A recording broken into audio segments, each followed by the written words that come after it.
Labdien!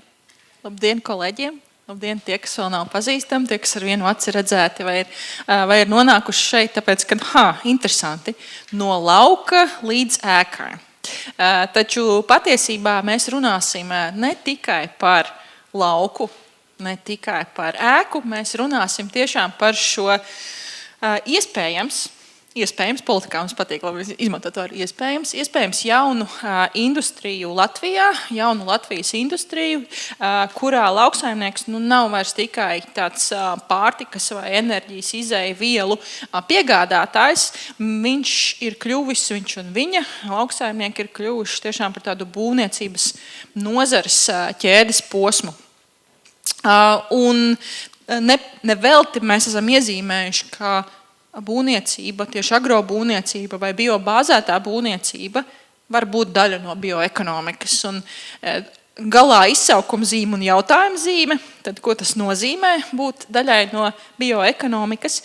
Jo, mēs zinām šo bioloģisko pusi, ka no auga augšanas laikā piesaista oglekli un attiecīgi šīs šķiedras kā tādi ilglaicīgi noturīgi elementi spēj kalpot arī būvstrādājumos un būvēs un gadu desmitos. Un lauksaimniecība un amatniecība ir divas tādas brīnišķīgas mūsu vēsturē neizskaužamas pamatlietas, pamatprasmes, kur mēs atradīsim ikvienā lauku sētā šo piemēru, gan arī savos radu rakstos un savos dzimtes kokos. Taču šī ķēde starp lauku un ēku ir pietiekami sarežģīta, jo ir jāizaudzē, ir jānovāc, ir par to jārūpējās un jārūpējās atkārtoti, kaut kur jāuzglabā, kaut kur jānogārdā, jeb transports un loģistika, jo vairs mēs nerunājam tikai par viensētām un arī būvniecībā, protams, ka šis izaicinājums ir daudz plašāks un lielāks un kā atbalstīt šo problēmu par mājokļu pieejamību un arī mājokļu tādām izmaksām. Nenoliedzami pārstrāde, testēšana, certifikācija, tad jau pati projektēšana, būvniecība un būsim atklāti finansējums un finansējuma pieejamība un pieprasījums ir tas, kas diktē varbūt nedaudz to toni, kurā būvniecība virzās un kurā viņa tiek tāda motivēta. Šodienas sesijā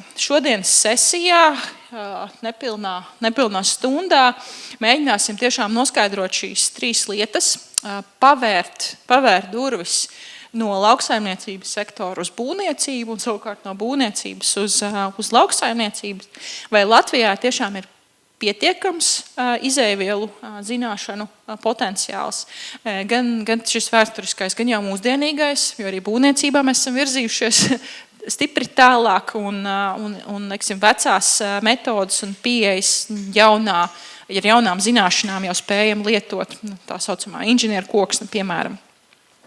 Kurā ķēdes posmā šobrīd ir lielākie pārrāvumi? Un aicinu jūs tiešām arī aktīvi iesaistīties, tā kā mēs esam pietiekami tuvā lokā, mums nav milzīgi liela zāle, mēs varam sarunāties arī savā starpā. Un visbeidzot arī kādam būtu jābūt šim nākošajam solim, šim aktivitātes solim, lai šī nozare vai šī interesantā tēma tādā vienā sarunā tiešām pārvērstos par industriju. Un tādu ekonomikas virzītāju spēku, jo labi zinām, ka gan lauksaimniecība, gan būvniecība šajā spēlē ļoti lielu lomu. Lūk, un kas būs mani tie brīnišķīgie sarunu biedri? Mani sarunu biedri būs Agnese Radžele. Aicinu tevi klāt. Kā sanāk tieši LLKC strateģiskās attīstības direktore. Un, no tādas Agneses tāda motīva, ka šī kopīgā atmiņa saknes ir stāsts par to, kas mēs esam. Un Latvijas lauku sēta, kā tāds, man patīk, kā Hārdijs noformulē, tāds domāšanas veids arī mūsdienu ražošanas ķēdēm un pieejai. Mans kolēģis Uldis Grīnfelds, mūsu agrobūvniecības pētnieks, Vidzemes augstskolas jaunās būvniecības skolā. Jā, par mantojumu, ko mēs varam atstāt pēc sevis, Uldis saka, ka viņš vēlās būt daļa no pārmaiņām, kas veicina atbildīgu attīstību un palīdz veidot nākotni, kurā augsta dzīves kvalitāte un cieņa pret vidi ir savstarpēji papildinošas. Mārtiņš Gaiķens, Latvijas bioloģiskās lauksaimniecības asociācijas valdes priekšsēdētājs, saimniekotājs un saimnieks zemnieku saimniecībā, bioloģiskā zemnieku saimniecībā Gaiķēni. Mārtiņš saka, ka viņam rūp godīgi un saprotam dabas vērtību izmantošana, būt līdzsvarā ar dabu, ne tikai nauda kontā. Lūk, jā, tātad meklēt balansu arī pietiekami ļoti tādā industriālā virzienā kā būvniecība. Un mums pievienojās arī arhitekti un projektētāji, Brigita Pula, arhitekte, Lasa padomes locekle un iniciatīva Būvēt, nebūvēt pārstāve. Un cilvēks, kas ikdienā visvairāk saskarās ar mītiem un realitāti tieši par ekoloģisku būvniecību un šiem te ilgtspējīgiem materiāliem, Hārdijs Tučs, RBNB ilgtspējīga ēku projektu vadītājs. Saka, ka man ir svarīga vide, kurā es dzīvoju un kas paliek pēc manis. Man rūp mans ģimenes veselība un pārējais ir sasniedzams un vispārējais ir sasniedzams. Un tieši tā, tad mēģināsim rast kaut kādu virzienu, kur šajā iezīmēt, un lai sāktu nedaudz, kā mēs sakam, no lauka līdz ēkai, tad mēs jau esam iedevuši tādu nedaudz lineāru šo sarunas formu. Varbūt, lai labāk saprastu, kur mēs katrs atrodamies šajā te lineārā ceļojumā no lauka līdz ēkai, kur jūs atrodaties un kas jūsuprāt šobrīd ir tāds vājākais posms visā ķēdē? Tātad sākumā piedefinējam, kur mēs esam, tuvāk tam laukam vai tuvāk tai ēkai? Noteikti tuvāk laukam. Mūsu ikdiena ir atbalstīt un palīdzēt lauksaimniekus un meklēt jaunas iespējas. Gan kā šā brīža top tēma, pie kā mēs strādājam, viennozīmīgi ir augsnes veselība. Un tāpēc ļoti pateicīga par tikšanos ar Gunitu un ka tu iepazīstināji ar šo projektu, jo es nekad nebiju iedomājusies, cik būvniecība ir patiesībā, kādas ir tās paralēlas un līdzības ar lauksaimniecību. Vieni izaicinājumi, būtībā atkarība no līdzīgiem izējmateriāliem. Tad, ja skatās uz konvencionālo lauksaimniecību un konvencionālo būvniecību, tad tas ir arī ļoti energoietilpīgas un CO2 emisijas radošas nozars. Un tad ir šī reģeneratīvā praksa un ilgspējīgā būvniecība. Un savukārt tāds tā kā tiltiņš, kā būvniecības nozara var palīdzēt lauksaimniekiem, kas darbojas reģeneratīvām vai bioloģiskām metodēm, nopelnīt vairāk un papildus vēl uzlabot augsni. Tā kā jāies vairāk pie lauksaimniekiem, un es ieraudzīju šo kā brīnišķīgu konceptu vai ideju. Forši. Saldējums. Es esmu no tiem, kas ir tāds mākonīgs, laikam, no to, ko zemnieks ir pabeidzis, līdz būvniecības, teiksim, ēkas galam. Neesmu varbūt gluži tāds projektētājs un tāds zīmētājs, bet esmu šai gadījumā tāds vairāk, kas domā par to, kā mēģina rast literatūras avotos, mēģina rast tai pašā Brīvdabas muzejā, ko mēs pieminējām nesen blakus mājā, šo te vecstāvu gudrību, ēkas un pagalmu plānojumā un to, ko tagad mēs liekam apakšā zem ekoloģiskās būvniecības, un ka katrai ēkai un tai infrastruktūrai, ko mēs pagalmā izveidojam, tam ir savi ietekme attiecībā uz to dzīves vidi un telpu, kurā mēs dzīvojam, ne tikai ārā, bet arī šajā ēkā iekšā. Un Tu esi tāds pierādītājs. Man liekas, ka tu kaut kur pa... Jā, man patīk tā vairāk kurķēties cauri, meklēt, vai tiešām tas, ko kāds ir izdevusi ar certifikātu, vai tas tiešām atbilst patiesībai. Un reizēm sanāk uzrakstīties tādām lietām, kas nav īsti varbūt nav aizgājis pareizā virzienā. Mārtiņ?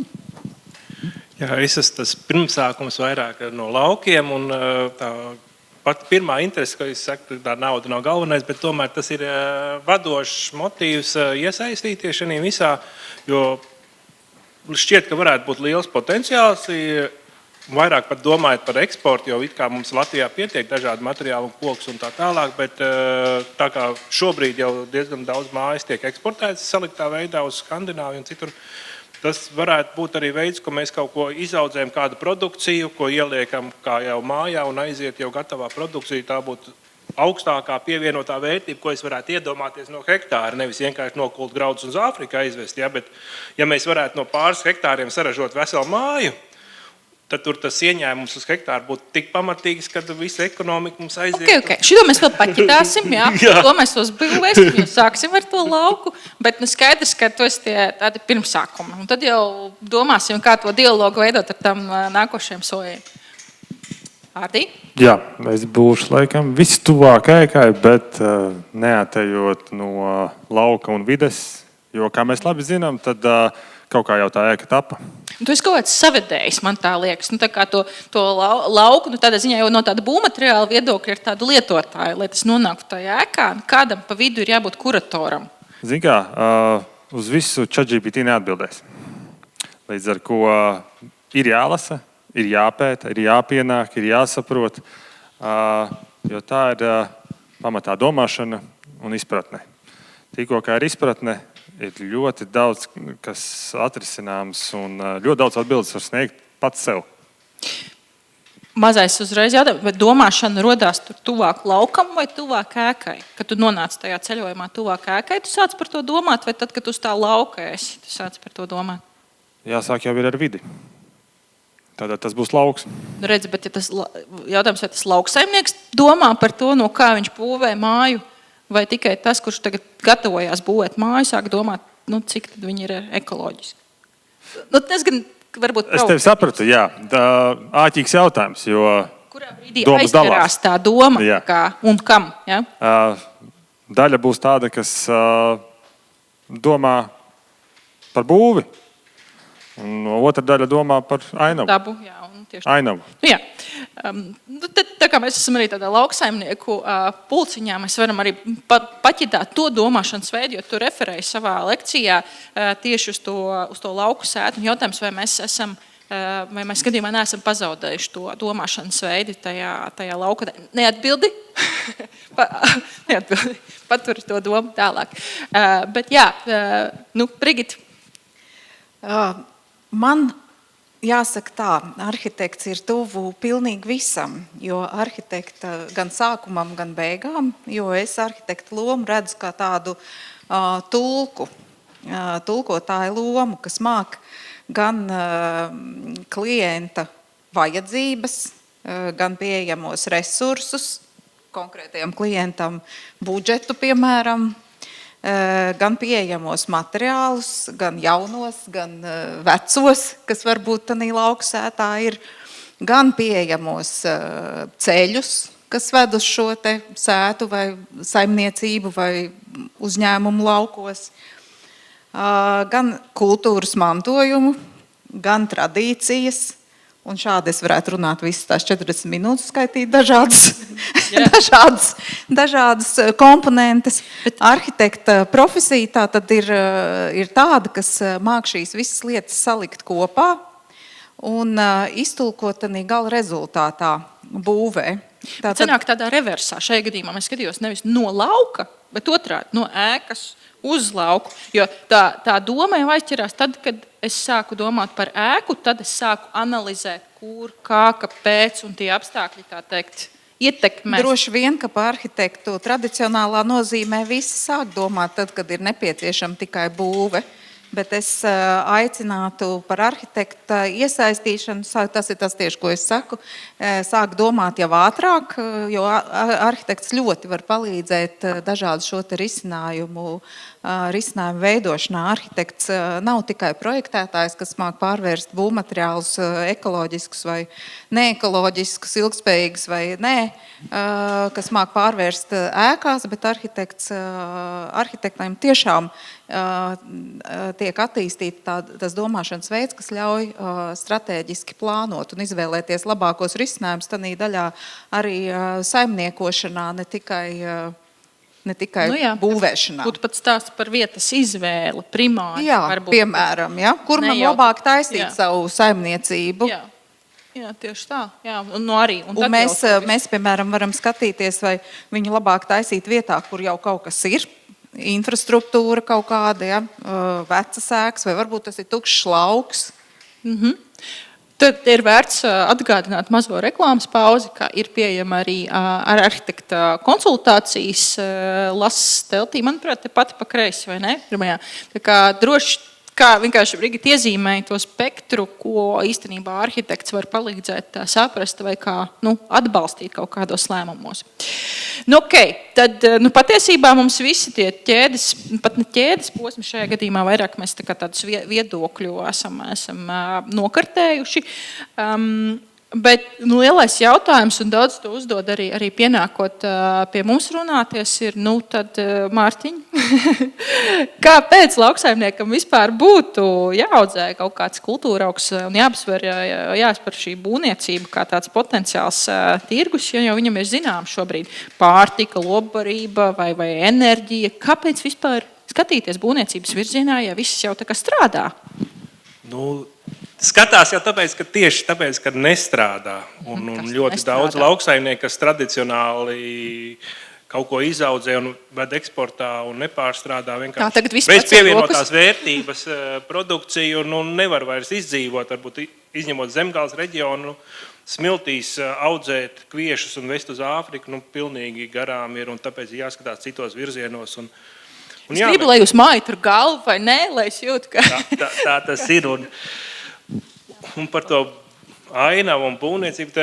Zemnieki jau arī ir ļoti dažādi, tāpat kā visa sabiedrība. Vienam vajag noteikti karkasa māju no sintētiskiem materiāliem, un viņš jūtās labi, ka viņam gar logu braukā miglotājs un nav neviena vārda, ne putns.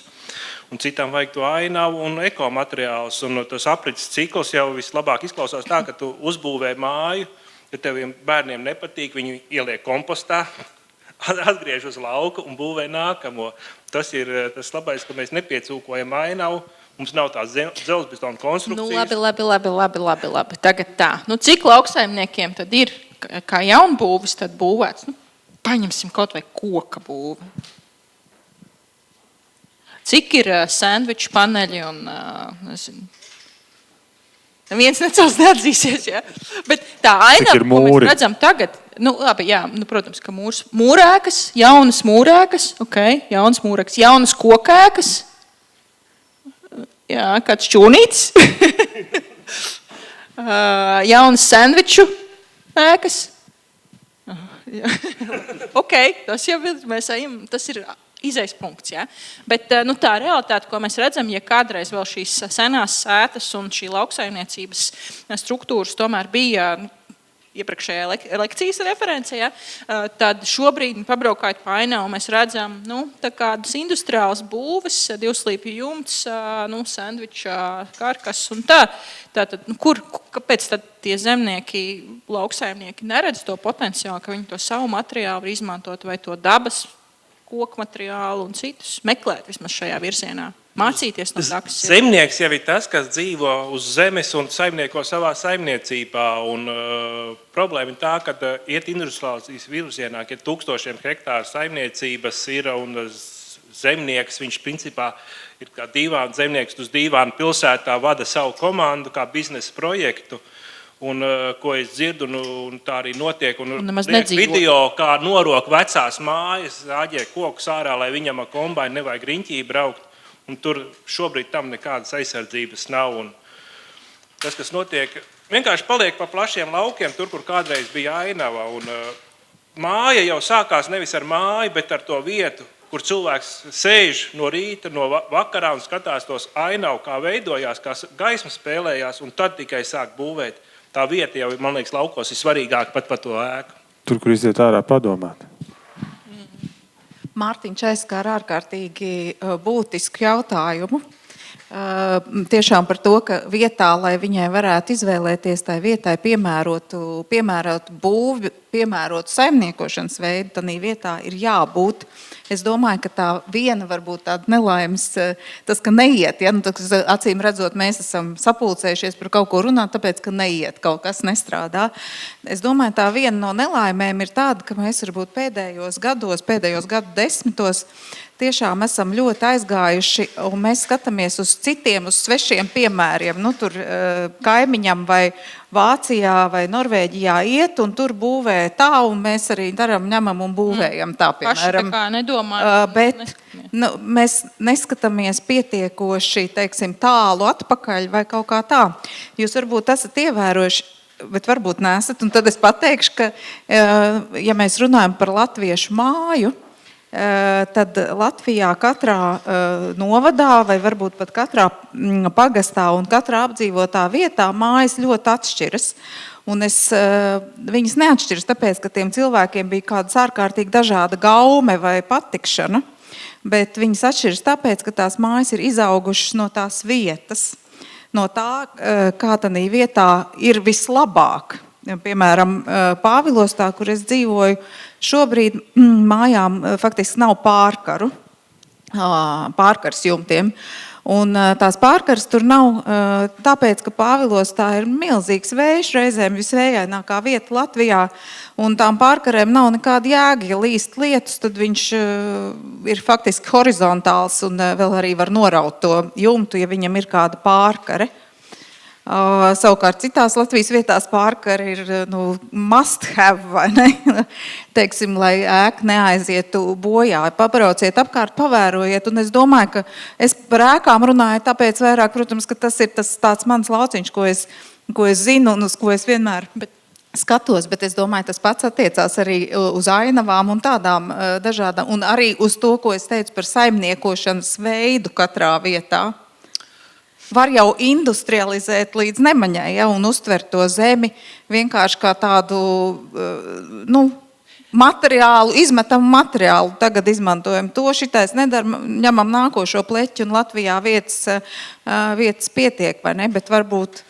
Bet vai tu redzi vispār, tad mēs kaut kā ļoti ātri teleportējāmies pie ēkām, bet vai tu redzi to arhitekta vispār prasmi apieties, un es runāju par tādu lauksaimniecības industriālo būvniecību, vai ir tas piedāvājums? Tu šobrīd adresē tādu ļoti niansētu, estētisku, arhitektoniski kvalitatīvu viensētu, bet viņam tagad vajag kur nolikt to... Jā, bet arhitekta prasmes jau neatiec. Es to tikai minēju kā piemēru, Jā. Ko katrā vietā, uz ko varbūt dar skatīties, ja, lai labāk ietu, ja, tādā vietā. Un tā, arhitektiem ir prasmes, nesūdzamies, ir prasmes projektēt arī lielas ēkas, skolas un slimnīcas, bet tas ir tas, uz ko es tieši aicinu pēdējā laikā publiski izskanējušajā savā iniciatīvā būvēt, nebūvēt, ka pirms mēs būvējam, varbūt jāpaskatās uz to, kas mums jau ir.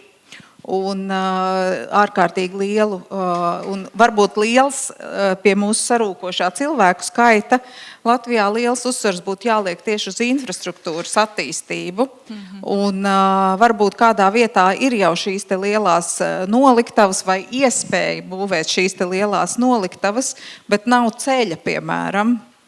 Vai arī kādā vietā ir skolas un slimnīcas, bet nav ceļa uz tām vietām. Varbūt mums nevajag katrā vietā šo te lielo.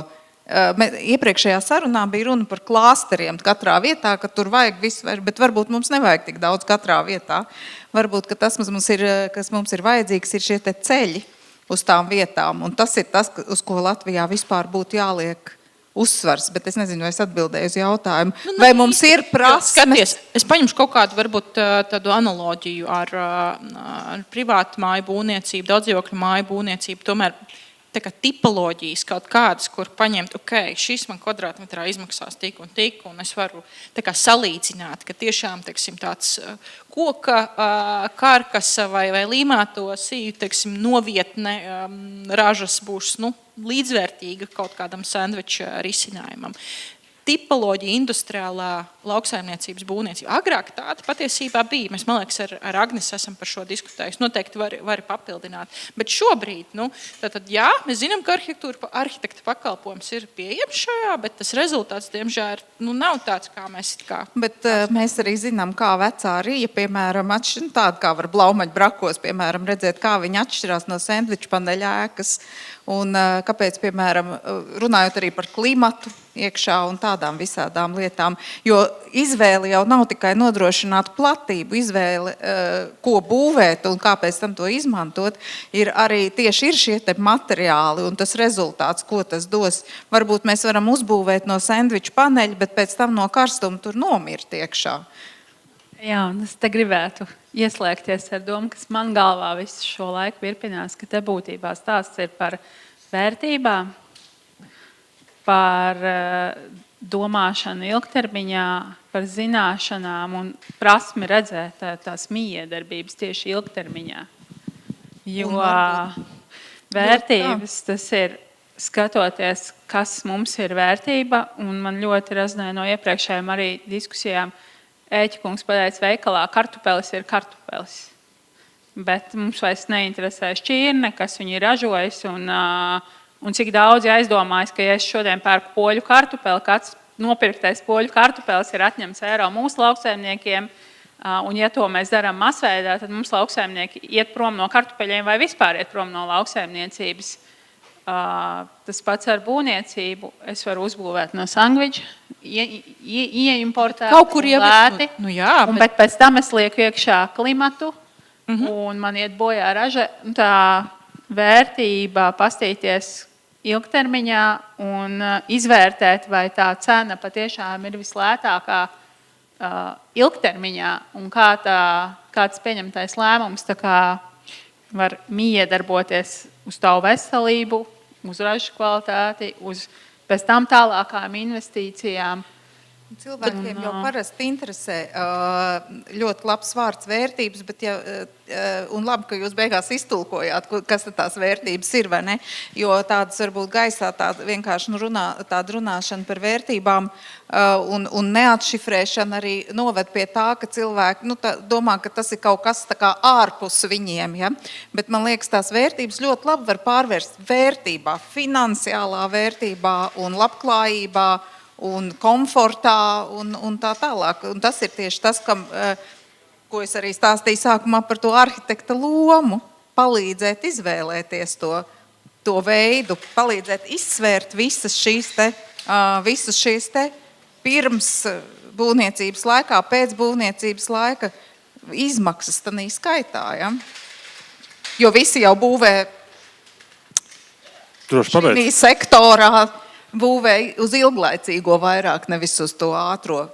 Es domāju, lauksaimniecībā vairāk. Mēs nerunājam šobrīd ar cilvēkiem, kur grib uzbūvēt un pārdot un aiziet projām. Bet tur jau tā lieta, ka it kā ir visi priekšnosacījumi, lai tiešām mēs skatītos ilgtermiņā, bet mēs neskatāmies, jo es nevaru nosaukt nevienu lauksaimniecības industriālo būvi, kura būtu būvēta pēc šiem principiem un vērtībām, ko jūs definējāt tikko. Ja? Tad kaut kur tas ir salūzis, kaut kur tas priekšstats. Varbūt, ka te ir finansētājs, kurš mums šeit nav, mēs viņu varam smuki aprunāt, ja?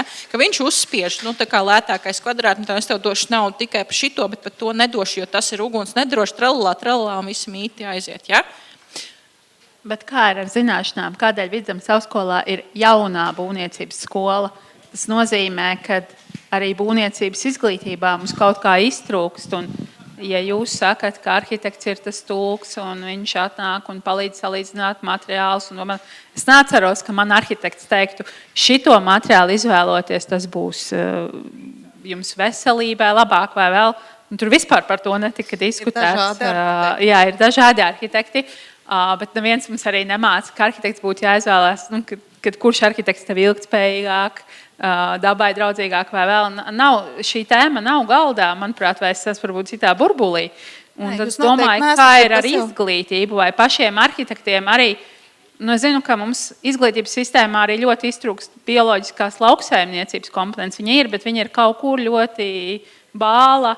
Un iespējams arī arhitektiem netiek mācīts tieši šo paskatīties, tie dažādie materiāli viņu. Tie, kas mācās, tie vēl viņiem vēl tāls ceļš ejams līdz praksē, bet droši vien tiešām tie, kas praktizē un saskarās. Mans viens mazs tāds priekšlikums, kāpēc tas tā varētu būt, ir varbūt tas lauksaimnieku un kā industrijas izveidotais tēls, ka viņiem nekad nav tā kā naudas, vienmēr ir slikti, un tad bez mazai arhitekts jau vairs nenāk un nepiedāvā neko labāku, jo mēs taču ejam, kā, kas ir lētāks. Ja? Jo tur tā cenas jūtība ir ļoti augsta. Vispār ražošanā parasti. Mārtiņi, ir cenas jūtība augsta, izmaksu jūtība augsta. Jā, protams, Katrs tur cents. tas viss ir saistīts ar finansēm. Ja es nesen būvēju angāru, tad mani aprēķini bija, lai viņš būtu maksimāli liels, par ko es par to naudu varu uzbūvēt un izvēlotos materiālus. Un tikko ekoloģiskā šitā būvniecība būs līdzvērtīga vai drusku pat tikai nedaudz dārgāk, varbūt sāks domāt. Manā gadījumā es izvēlējos nevis apaļu, bet taisnu jumtu, tāpēc viņš bija smukāks. Ja? Tur drusku dārgāk sanāca, bet tās starpība nav. Bet visur nosaka cena, finansēšana, kā tu bankai paskaidros, ka tu gribi būvēt smuki. Ugunsdrošības arī būs jautājumi, bet tagad Es saprotu, ka tur viss ir kārtībā ar ugunsdrošību. Līdz 10,000 var kvadrātmetru. Piemērs par tām sākumā teica, ja, traktoru tehnikai traucē, nonesam, izveidojam. Pakārtots funkcijai. Jā. Jāsāk ir ar to, ko mēs esam mazliet aizmirsuši, pielietojums. Pielietojuma būtība ir mainījusies šodien. Ja mēs skatāmies senās Latviju ēkas un to izkārtojumu dažādos novados, arī pie Rojas un tuvāk jūrai, pārkaras nav sāpe, pārkaras var sākās arī līdz ar zemi. Tādā ziņā, ka tas viss tika pārdomāts pēc arī apkārtējās vides faktoriem, bet par vecajām ēkām šobrīd, es teiktu, pēdējie 3 gadi ir izteikti, kad pie manis vēršās jaunās ģimenes, kas ir tie paši lauksaimnieki, varbūt nav pilntiesīgi pārņēmuši visu, bet viņi jau dzīvo visi kopā, liela daļa. Un ir tiem, kam ir saglabājušās vecās ēkas, protams, lielai daļai puse ir, kā jau tu minēji, tīri dēļ infrastruktūras un pielietojuma plānojuma maiņas, ir likvidētas. Un par to cenu un izmaksu šāda ģimene atnāk, ierodās, es viņam saku, sagatavojiet man mazo mājas darbu pāris bildes, es gribu tikai redzēt, kādā stāvoklī ir esošā māja. Mēs izejam no pamatiem līdz jumtam, ko jūs varat darīt paši. Mēs, diemžēl, netiek iesaistīti šajā brīdī neviens arhitekts, jo tikko kā mums būtu jautājums par kaut kādu konstrukciju izmaiņu un vispār lielo bildi, jo budžeta nav. Nav tā, ka tās kabatas ir milzīgas. Cilvēks saka, mēs gribētu šādi, ko mēs varam. Saku, veidojot telpu pa telpai. Šogad viena telpa, nākamgad otra telpa, bet izdariet pamat lietas. Jūs savedat kārtībā veco lauku māju, kur jūs esat gatavi saglabāt, jo tas ir tā ģimenes vēsture, tas ir vesels stāsts un šādu māju jūs vēlreiz neuzbūvēsiet šodien. Līdz ar ko viņi savet kārtībā, paietiet 3 gadi, pa lielam jau lielākā daļa mājas ir savest kārtībā. Viņi atbrauc un saka, Klau, mēs atvedām vēl 5 savus draugus, viņiem ir tādas mājas. Un mēs izdarībā sākām darīt tā, ka vienu nedēļas nogali mēs pie viņiem aizbraucam, pacepjam gaļu, padalāmies gan kā mums ikdienā notiekās, tad padalāmies atkal, ko varētu šeit pamainīt un kā mēs darījām un kā ir. Un ir super. Viņi socializējās savā starpā, jo tā arī bija lauku sētās agrāk, kad, ja bija sāģes, tas bija vairāk Latgalē, bet atkal, piemēram, Vidzemē viensētas un visur citur, kur viensētas, tad brauca viens pie otru ciemos. Komunicēja, dalījās zināšanās un palīdzēja. Bet, ja drīkst pajautāt, es dzirdu, ka tev ir citādāk domāšana, citādāk pieeja. Kas tevi viņu pamodināja vai radīja? Vai tā bija izglītības sistēma? Es klausos, un man nāk prātā, no kurienes tev tas? Ģimene. Tēvs. Pamatā tēvs noteikti. Un tā lielos vilcienos es pats esmu no Viļāniem. Mums arī ir viensēta. Es pa šiem saviem 20 plus gadiem esmu redzējis, kā viņa no lauku sētas pārvērtusies vienkārši kā dzīvojamā māja šobrīd. Vien tikai tiek eksploatēta. Bet, kā jau arī lekcijas sākumā es runāju, es sapratu to, ka, lai arī kur nebūtu būts Latvijā, ārpus Latvijas un vēl kaut kur, beigās, tad, kad mēs aizbraucam kādu brīvdienas nogulus turieni, kur interneta nav, viņš ir, bet viņš ir tik ātrs, ka labāk viņam vispār nebūtu pēdiņās. Līdz ar ko tā ir tā vieta, kur tu jūties, es jūtos personīgi ļoti labi. Un tad pēc gribās to vietu kaut kā šeptēt. Un cilvēki arī, kas ir tādi domājuši, kaut kā mani arī atrod un veidojās. Tas burbulis ir lielāks un lielāks. Tad... Es gribēju divus jautājumus, bet vienu laikam aizmirst, bet varbūt runājot atcerēšos. Tavs paceltais par finansējumu, varbūt tāpēc, ka finansējums nav un tā. Arī tur jau varbūt ir bišķi jātiet atpakaļ, jo mēs visi jāatkāpjās, respektīvi mēs visi domājam ļoti tādā standarta veidā par to, kam dod finansējumu, kam nedod finansējumu, kas ir dārgi, kas nav dārgi. Tāds plašāks skatījums uz to.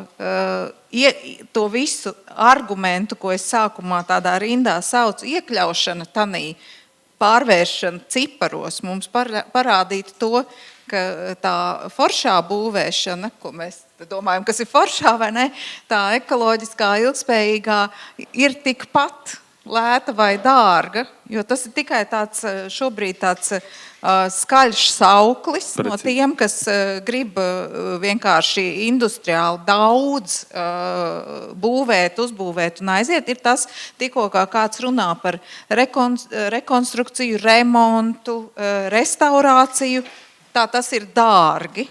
Bet viņi runā nesalīdzināmās kategorijās, jo tiek ievērtēta tikai šī viena izrautā komponente, cik maksā, piemēram, uzlikt mājai jumtu vai uzbūvēt māju 200 kvadrātmetri, bet netiek runāts par to, kas ir pirms tam, kas ir pēc tam notiks un no kurienes tiks ņemti materiāli.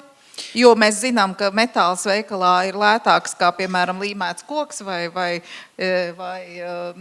kokšķiedras vate ir dārgāka par, mēs salīdzinām tādas ļoti konkrētas pozīcijas, izraujam no konteksta, bet nesaliekam to lielo bildi kopā. Par finansējumu, un tas ir tieši, bet es arī saprotu to, ka tas tiek prasīts. Mums, teiksim, lai mēs dabūtu finansējumu, mums jāatķeksē, ir, nezinu, vates. Finansējumā likviditāte, pavisam vienkārši, ja banka nāk, tad viņi grib savu asetu, lai viņš ir attiecīgi. Tāpēc es saku, ka mums jāatkāpjas visās, ne tikai mums, bet visā tādā struktūrā, kā mēs sistēmiski par to domājam, visā sistēmā arī finansējuma devējiem ir jāatkāpjas un jāpārvērt. Jāievieš tā vēl citas valūtas bez naudas, te varētu teikt, tajā vērtību. Kas beigās pārvērš naudā. Vai neiegūtā, vai atkal nezaudētā. Bet man gribās te nedaudz iesaistīt Uldi, jo lielā mērā visi šie uzliktie drošības, certifikācijas, validācijas, tralala, šie faktori sadārdzina konstrukcijas procesu un tā tālāk visu šo. Viņi kļūst obligāti. Tad pēc tā, tikko mēs runājam, kur tādā mājsaimniecības līmenī izaudzēju, izmantoju, paņēmu, nodrīvēju, izdarīju. Bet ja mēs runājam tur, kur ir atkal finansējuma devējs, likumdošana, lielākas būves, hops, tādam drošības faktoram, šitādam. Tātad no lauka līdz ēkai. Mums jātiek pie tā produkta kaut kāda, mums tikai 10 minūtes vēl palikuši. Mums jātiek, tas produkts jādabūna līdz tam tirgumu. Uldi, vai tu vari ieskicēt mums to ceļu, jo nebūs tā, ka mēs atvadīsim tagad kravu ar salmiem un tagad liksim iekšā, stumsim paneļos. Tur ir vesels ceļš. Pirmā lieta jau ir pētniecība. Tas jau ir pirmais, kur mēs vispirms identificējam tās īpašības, ko mēs no tās sistēmas vai no tā materiāla mēs cenšamies sagaidīt. Un tad jau, ka viņš ir jau kaut kādā veidā sasniedzis tās mūsu cerības, Tad vai nu mēs, kā saka, ir variants, vai mēs tur koriģējam, ja viņš sasniedz tās cerības, tad jau iet tālāk, var taisīt tālāk šo te mērogošanu un tad jau tālāk iet šo te certifikācijas ceļu. Nu, ja arī otrs variants ir atkāpties un mainīt mainīt šo te pieeju šīm te lietām. Cik daudz, nu tā vienkārši iezīmēt skaidrs, ka ja mēs runājam par eksportu, nu būs jāiet tas certifikācija ceļš. Bet cik daudz mēs paši esam saimnieki savā valstī, spējot ietekmēt, nu teiksim, šos nosacītos drošības faktorus un certifikāciju līmeņus un teikt, ja izaudzēt pie mums no mūsu lauksaimnieki, tad uz ēku viņam ir vienkāršāks ceļš. Es tādā gadījumā gribētu būt laikam vispār proaktīvs, ja? Kad, ja mēs skatāmies uz mūsdienu būvniecības šo te visiem tiem likumiem un visām tām lietām, ja mēs nebūvējam teiksim, publiskās ēkas, tad jau būvvalde vispār neskatās, kas tur iekšā tais karkasos. Ja? Apstās, kas ir iekšpusē, kas ir ārpusē un ēka kopā turās, viss kārtībā. Ja? Gāju pretrunā. Mana praktiskā pieredze, mana realitāte, māja, kurā es dzīvoju. Pirmā grupa, nav vajadzīgs projekts. Gāja pretrunā ar visām vajadzībām un vadlīnijām, uzbūvēja tieši tā, kā es domāju. No tiem materiāliem, kas ir organiskie, un palīgā man nāca vēsturiskā grāmata. 36. gada laikam viņa mums bija. Un realitāte kāda, māja, kas ir ar superplānām sienām, bez nekādiem siltinājumiem, pagrīda tukša, zālais aug, koka grīda, un gadā uzturēšana ir par apkuri 80 eiro. Tikko kā es to izdaru gatavu, ņemu energoauditoriju, kurš man bija sagatavojis jau līdzšinēji, aprēķinu un pateicis, super, tu cel šķūni. Pēc visiem aprēķinājumiem es tāds, super, es viņu tagad celšu. Uzcēlu, paiet 4 gadi, es veicu pats savus konkrētus, piefiksēju temperatūras datumus, un realitāte 4 reizes mazāks patēriņš. Tad, kad viņam apvaicājos, kā tas ir, tā tas ir sakārtojies. Tas saku, ka mājsaimniecība līmenī ir tā brīvība, bet ja mēs šeit runātu, kā to padarīt par industriju, vai tā ir jauna industrija, un industrijai ir vajadzīgs apjoms, vajadzīgs noiets, vajadzīgs, ka mēs skatāmies, savā sētā nosacīt. Latvijā mēs varētu droši vien kaut kādas atrunas teikt un zaļos koridorus pēdiņās, ja tas tā kā lamuvāts šobrīd, bet veidot, lai no lauka līdz tā ēkai nonāk patiešo arī daudz dzīvokļu ēkās, arī šajos siltināšanas projektos un tā tālāk. Bet tīri tā klasiski, ja mēs skatītos uz jaunu materiālu, kas izmantojams būvniecībā, tas ceļš, kāds viņš būtu. Gunit, ir jāveido piemēri. Uz piemēru balstīts. Validējam, ja? Šobrīd tātad atgriežoties, ko es teicu. Ja man nebūtu manas mājas, ja tā atbild būtu tik vienkārši. Ja man nebūtu manas mājas, kurā es esmu savu naudu ieguldījis, uz savu rēķinu, uz savas ādas to visu pieredzējis, es nevarētu tagad aicināt arhitektus, aicināt projektētājus, aicināt būvniekus un radīt, kur viņi ir, kur viņi stāv. Tas, ko es te stāstu video formātā, tas ir viens, bet realitātē atbrauc, vari pārnašķot, ja gribi, lūdzu. Nevar, ļoti labi ir, ļoti labs ir, tiešām pirmais ir piemērs, jo nevar gaidīt, ka kaut ko sāks, ka izmainīsies likumdošana, un tad mēs visi varēsim... Mums ir piemēri pilna Eiropa. Jā. Tā kā... jā, bet mēs jau nelietojam tos. Cik ir darītāji? Mēs jau nelietojam tos piemērus. Mēs nevaram no Eiropas piemēriem paņemt un prasīt, lai mēs varam, bet mums tad ir jāsaka, kādas izmaiņas mums vajag. Tas, ko es saku, nevar būt tā, ka sākumā likums nosaka, un tad... Definē vajadzību likumā. Jā, definē vajadzību likumā. Ļoti pareizs ir sākt no viena un no otra gala. Kaut ko nodefinēt likumā, bet kaut ko pašiem izdarīt. Ja, teiksim, ja mēs pierādam praksē, piemēram, maza māja, pirmā grupa, ļoti labs piemērs, ja mēs mazā mājā pierādam, ka tā var, un to var izdarīt, tad to jau var multiplicēt uz lielāku un lielāku ēku. Pierādīt, ka no savā laukā novāktā salma būs daudz finansiāli izdevīgāk to lielo noliktavu uzbūvēt nekā no Krievijas importētā dzelzs Barbara, tikko mums ir šeit daudz projektu, bet redzamākais, ko es redzēju, bija šis bērnu medicīnas, tad VNI projekts. Man bija svarīgi, kurš pasūtītājs. Tad, kas jums būtu nepieciešams, lai tādus biobāzētus materiālus droši iekļautu valsts pasūtījuma projektā? Jā. Nevis tikai īpašās demonstrācijas piemēra projektā. Bet ikdienā. Pirmkārt, tas mans piemērs tagad pie tās konkrētās būves. Pirmkārt, kas man bija vajadzīgs, lai realizētu vismaz dažas ilgspējīgas risinājumus, bija drosme. Drosme, teiksim, uzņemties to atbildību, jo es esmu projektētājs un es esmu ar certificēts arhitekts un ar savu parakstu kā būvprojektu vadītājs varu daudz ko izdarīt. Piemēram, es pateikšu vienu lietu, kas mums izdevās, un vienu lietu, kas mums neizdevās. Viena lieta, kas mums izdevās, mums bija tātad apritīgas būvniecības principi ir, piemēram, taisīt saliekamas konstrukcijas. Ja? Lai tās pēc kāda laika, ja nākās, tad var izjaukt, izmantot atkārtoti šos te saliktos kaut kādus tipveida moduļus. Un turpat nav tik būtiski, lai tas pats materiāls būtu ļoti ekoloģisks, bet tieši šis, ka viņu var ilglaicīgi izmantot.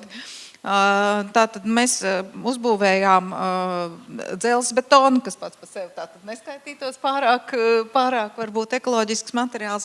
Dzelzbetonu saliekamo paneļu pacēlāja šahtu, kuru es izdomāju kā veidņus lietot viļņotās metāla plāksnes jumta. Un tad bija tāda apmēram 3 nedēļu diskusija ar argumentiem. Brigita, tu vēl joprojām par to runā, lai šīs plāksnes viļņotās, tātad jumta loksnes varētu izmantot, lai apšūtu šajā pašā teritorijā šķūnīti un šķūnītim uzlikt jumtu. Un tātad tur tika apgalvoja, ka nepieciešami ir certificēti materiāli, neuzņemsies neviens garantiju un tā tālāk. Es teicu, es uzņemšos to garantiju. Būvnieks teica, ka praktiski uzbūvēt viņam nav pilnīgi nekādas grūtības. Viņš notīrīs tos materiālus un instalēs, un tur šis te šķūnīts ir apšūts ar šiem te otrais izmantotajiem materiāliem, piemēram. Viens, kas man neizdevās, tas man izdevās. Teiksim, tiešām tā runāšana bija ilga, un kā es teicu, galvenais tas vajadzīgais bija drosme un sadarbība, jo būvnieks uzņēmās to izbūvēt. Un tā. Kas neizdevās, mums bija paredzēts pamatojumu zem grīdām, pamatu līmenī, zemes līmenī, tātad projektā taisīt no turpat esošiem, tur grīda bija agrāk no ķieģeļiem, pamats zem grīdas taisīts senos laikos. Ja? Un mēs tā kā vienu stūrīti bijām pakasījuši, sapratuši, ka tur apakšā ir tie ķieģeļi, bet mēs, protams, pirms būvniecības nevarējām visā tādā platībā noņemt, tā ēka ir pārbūve, noņemt virskārtu, lai visā secinātu, ka viņi būs izmantojami tā pamatne. Un mēs bijām paredzējuši, ka ja tā pamatne nebūs izmantojama jau tāda, ka neņemot viņu ārā, tad saskaldīsim šos ķieģeļus, sasmalcināsim un sasmalcinātā veidā izmantosim kā pamatu. Un tas mums neizdevās, jo šis pats pasūtītājs pateica, un arī Rīgas noteikumi, Rīgas centra noteikumi saka, ka mēs uz vietas nevaram smalcināt šo te materiālu, un līdz ar to tas, teiksim, kā jūs iedomājaties, zem tādas normālas 300 kvadrātmetru apmēram zemes līmenī ēkas ir diezgan daudz to ķieģeļu, aizvedām vairākas kravas vienkārši uz izgāstuvi.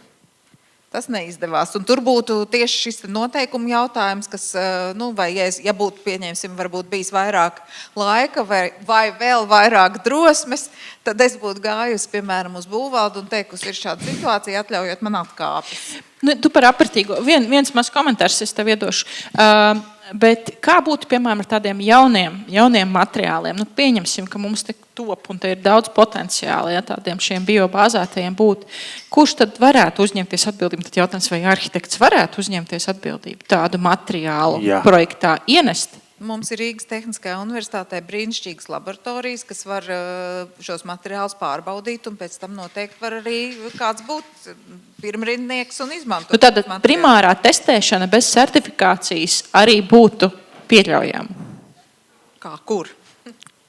Kā kurā projektā, bet arhitekts varētu uzņemties atbildību par šādu jaunu materiālu būtībā ienešanu tirgu, runājot ekonomiskā valodā, ja? Jā. Par uzņemšanos, un labs piemērs būs pēc tam. Skolās, diemžēl, no skolām studenti nāk ar tekstu, klau, bet mums šito nestāstīja. Vairāk par to es vairāk nekomentēšu, kāpēc. Un labais piemērs, nebaidīšos nosaukt adresi, šobrīd procesā ir Ventspilī Tirgus iela 5. Viena no Latvijas vecākajām koka būvēm, kur mums ir tikai organiskie materiāli. Un gan projektētājs, gan arhitekts, gan būvnieks tur ļoti viens otram rokas pulsā. Komunikācija arī, protams, ir ar mums, konsultējās, saprot un izprot, kā tad tas veidosies. Līdz ar ko, lai katram no posmiem būtu vienties līdz atbildība par to, ko viņi uzņemās un kā viņi to nodos. Jo lielākā daļa no viņiem, kas jau ir iesaistīti, atkal tiešais piemērs uz savas ādas tam ir izgājuši cauri. Bet vai tur novi? Tieši tā jauno materiālu mums jau tā kā bišķiņ jānopaļojas, jāmeklē tās pēdējās tēzes, bet es tiešām par to stāstu, mēs tikko runājam, paši ēdam, kā teikt, savu ēdienu, ja? Tad pašiem būtu jāsāk būvēt, jo lauksaimniekiem būtu jārāda piemērs. Es nesaku, ka jātaisa angāri, jā, uzreiz ir tā kā no kaņa betona. Lauksaimnieks pats nesāks būvēt, jāsāk ir pašvaldību un valsts pasūtījumiem. Ja publiskās ēkas būtu būvēts no ekoproduktiem, cilvēki tur apritē ir, viņi redzētu, ka var uzbūvēt un būvēt. Tā kā valsts meži tagad jaunās ēkas skaistas no koka būvē, ja tā būtu vienkārši, ka jābūvē tikai no ekomateriāliem jaunās, tas visu ekonomiku pacelt augstā līmenī, tur nebaidzētu importētos materiālus. Jāsāk ar domāšanu. Bet jautājums, vai mēs tam esam gatavi, jo, redz, tas stāsts par to, ka mums ir jānotestējums, jāsagatavo vai pat jānosertificē, ja mēs runāsim par trešās grupas ēkām. Protams, tas ir dārgāk, un tāpēc tur tieši to var atļauties. Mēs nebūsim gatavi tai cenai. Koldu? Tām izmaksām mēs privātais nebūs gatavs. Bet valsts un pašvaldība kā pilotu projekts varētu veidot šādus. Un tad jau katru nākamo viņi paliks lētāki. Pirmie vienmēr būs dārgi, un privātais nevar atļauties pirmo uzbūvēt. Uzbūvēsim pirmās pāris skolas vai bērndārs no ekomateriāliem un tad skatīsimies. Jā, bet es atkal gribētu bišķiņu oponēt, jo uzreiz visu uz pašvaldību uzlikt vai uz, teiksim, valsts institūcijām. Tās atceramies, ka tur ir atkal cilvēki, kas gaida savus vēlēšanas, pārvēlēšanas, un vai viņš grib būt gatavs uzņemties kaut kādu risku par jaunu materiālu. Nē, tas labs jautājums. Tas ir atkal bailes. Vai valsts vispār, vai valsts drīkst atbalstīt nozari vai kaut kādu sektoru, kur tirgus vēl nav tā kā pilnībā izveidojies, un kur valsts izdevums būs lielāks? Tas ir stāsts par koku būvniecību. Vai drīkst, bet vajag? Redz, te nebūs viennozīmīgi. Es ticu, ka tad tu domās par savu nodokļu maciņu, tā kā kāpēc tad valsts tērē vairāk, ja? Ja tu paņemsi, ka tas ir bērnu dārzs, un ja tu uzbūvēsi pilno stāstu par šiem materiāliem un obildi, un te ir arī jautājums, vai būs dārgāk, jo iespējams, ka pareizi sarēķinot vēl ar visām, rekuperācijām, vēl, ja tas ir dabīgs materiāls, pieņem, ka viņš ir elpojošāks un citādāks, un piedomājot, varbūt tur var sanākt labs piemērs, kad viņš ir nedaudz dārgāks, un var sākt ar tādām, par ko nav diskusija, piemēram, kur iesaistīt bērni, tāpat kā skolēdināšanā, mēs liekam iekšā šo biokomponenti. Kāds būs iegūms uz veselību? Nebūvēsim tik daudz vairāk. Mums, ja tas tiek kā pieprasījums, tā teikt, kā tirgus pulu veidots, tad īsti tas nestrādā, tad jāskatās uz eksportu un pilnu ķēdi. Bet, Klau, vai tad es skatos, ka mums ir tāds spiediens noteikti pēc tam var tēzes, man gribās tādu vienu pēdējo tādu, kas kā miljonu jautājumu reizē. Ja jums būtu līdzekļi un pieņemsim 1 miljons eiro agrobūvniecības attīstībai Latvijā, kur jūs to liktu? Kurš būtu tas spēka punkts, kam jūs pieķertos tai ķēdē no lauka līdz ēkai? Vai varbūt kādi vairāki? Bet galvenais vismaz vienu. Nākošo 12 mēnešu laikā. 1 12 mēneši tā. Jūs te visi esat sanākuši, tagad mums šitas ir jāizdara. Ko daram?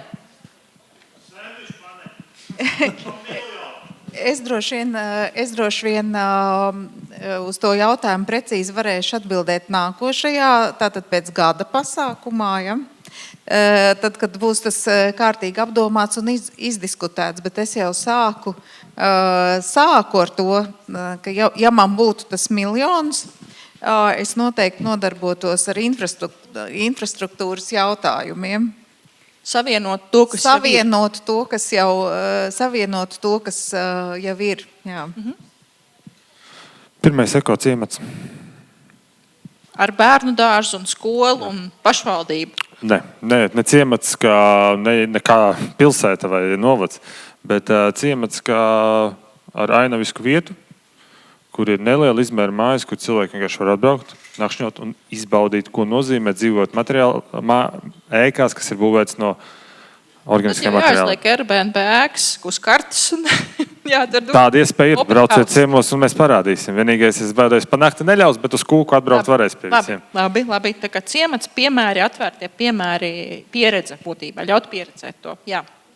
Jā, es noteikti arī praktisko piemēru uzbūvētu kooperatīvam ēku, kur varbūt vienā daļā ir ražošana, vienā dzīvošana, un vienkārši cilvēki, kas brauc, lai redzētu, ka var to izdarīt, lai izbauda to, jo runāt ir viena lieta, bet ja tu vari aizbraukt apskatīties, kā kāds ir izdarījis un izstāstīt to, varbūt vēl kāds saka. Miljonu varētu būt pa īsu, varbūt tā, ne, bet labi. Man pāri paliks. Es teicu nelielu. Cik liela kooperatīvs tu jau tu vajag? Ir arī mazāk kooperatīvs. Nē, es esmu laikam no tiem, kas vienmēr, lai kaut ko varētu izvērtēt, ir jābūt kontrolas grupai. Un es Hārdī ciematiņā gribētu vienu klasisko vai divas klasiskās ēkas ar klasisko būvniecību un ar domu tādu, ja ir atvaļinājums kādam pirms savas ēkas vai saimniecības būvēšanas, nu tad viena nedēļa vienā mājā, otrā un trešā, un tad arī skaidrs ir, kur ēka tad varētu būt. Tu būtu svarīgi sastāvdaļa, jo man vajadzētu kādu, kas nomēra un piefiksē visus rādījumus un datus. Viennozīmīgi studenti, gatavs. Ja, kas arī. Jā. Jā. Viņi nāk kopā, comes with the territory. Man arī nāk prātā viennozīmīgi piemērs ieguldīt. Piemēra veidošanā, bet tad es viņu veidot lauksaimniecībā, jā, vai kādu noliktavu vai kūtī un ar visiem aprēķiniem un visu, bet ar tādiem gudriem aprēķiniem sarēķinot visu un ilgtermiņā un pierādot. Tā viena problēma, ka matemātika nevienmēr iet kopā ar praksi. Es pārdomāju, ja man paliktu kaut kas pāri no tā pirmā projekta, tad es savukārt vienu vecu kaut kādu lauksaimniecības ēku, kādu, nezinu, kas ir pilni lauki, piemērotu mūsdienu vajadzībām. Jā. To es izdarītu. Mūsdienu komfortam. Mūsdienu komfortam. Kaut kas tur notiek. Man liekas, ka viens arhitektūras birojs jau kaut ko tur Zans Teters, ja nekļūdos, OpenIT. Viņi tur kaut ko ņemās, kaut ko tur ar Jā, bet es to piemērotu nevis priekš savas ballītes, bet tieši tai vajadzībai, teiksim, lauksaimniecības vajadzībai, vai ne? Super. Bet te ir tāds super komanda vienkārši. Ņemam un daram. Tikai kurš to miljonu iedara? Gunīta, kad tas miljons būs? Tas būs pārsteigums. Tas būs pārsteigums. Ziemassvētkos Zemeglīs. Tašiņās, kas tur stāv. Paldies. Acis deg, rokas kasās.